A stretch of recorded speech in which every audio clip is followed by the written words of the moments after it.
What's up, people? Facebook, YouTube. May the peace and blessings of the Most High be upon you, the Creator, not His creation. And for the people who understand that, and the people who don't understand it, may the Lord guide you to understanding the difference between the Creator and His creation, and what we worship.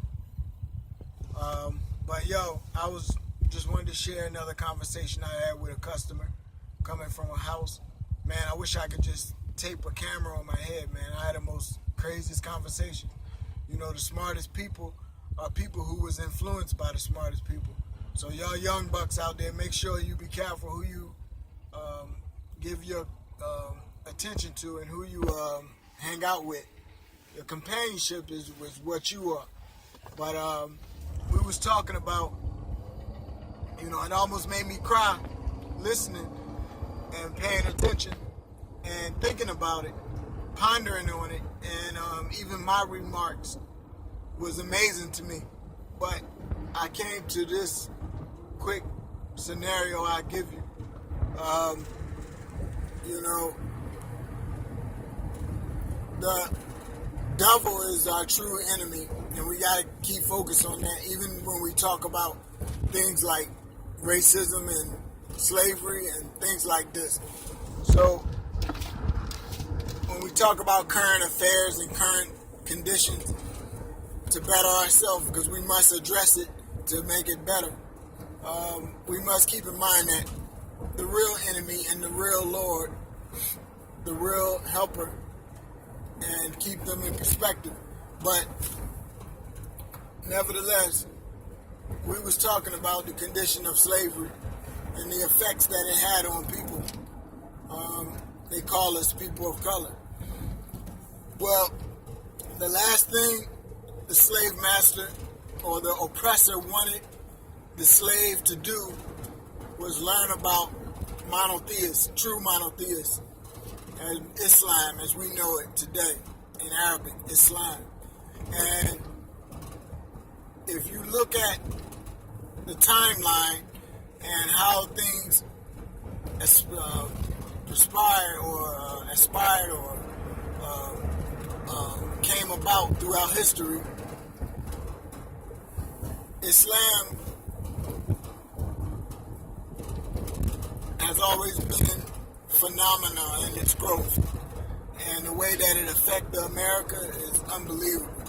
Just think from 1930 to 1970, you know, and then when you go from the condition of African Americans from 1970 to the 90s, and then you go from the 90s to the 2017, we are at a way higher level as far as knowing our Lord and knowing our responsibility and knowing reality. And when I say knowing our Lord, I mean knowing the fact of our purpose, you know, as human beings first, and as a nation of people who deserves freedom away from oppression.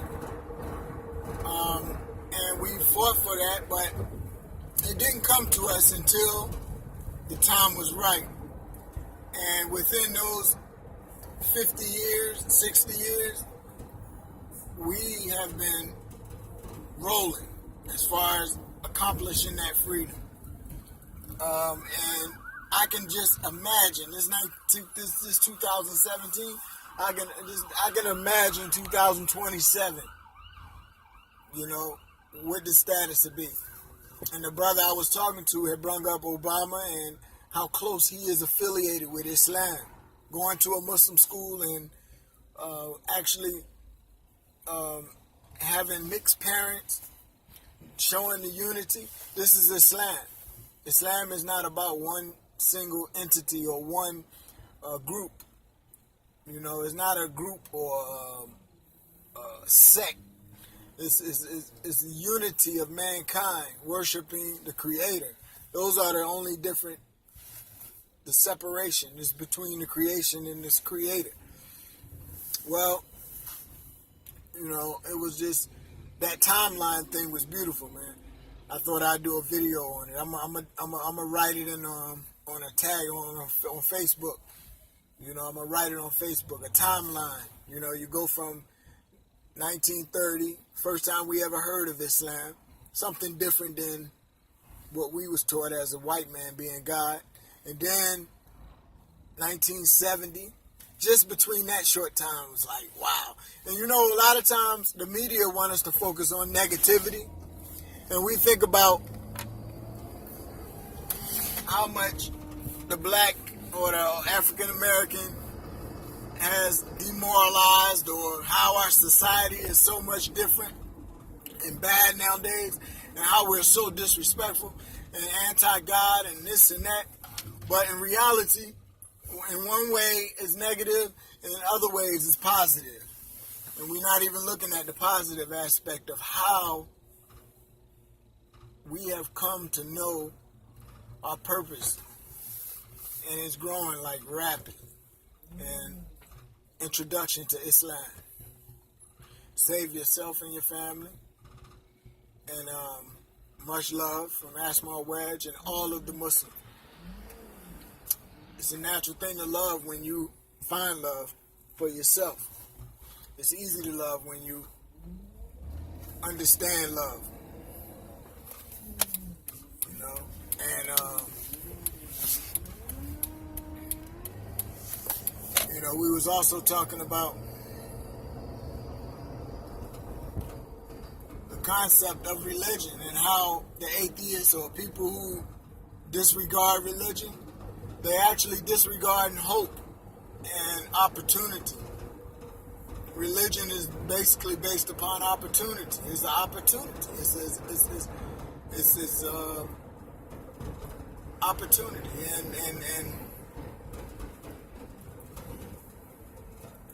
when you deny opportunity, you deny, you know, an option. You deny choice, freedom of choice. You know, whether or not you push that belief or you just believe it secretly, it's still the same when it comes to taking away opportunity. You know, and we'll talk about it later, man. I'm out here rolling. Check out the beautiful scenery. ATL. Peace.